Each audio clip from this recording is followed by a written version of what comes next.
Mag-ukol tayo ng panahon, mga kababayan.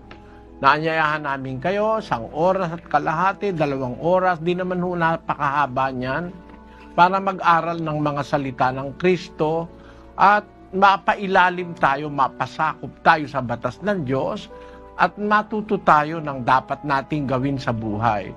Ang atin pong pagkakasala, pagkakamali, ay nabubuhay tayo kasi sa paraan natin Ang kuminsan, ang isang anak nabubuhay sa paraan niya, hindi man siya marunong sumunod sa magulang.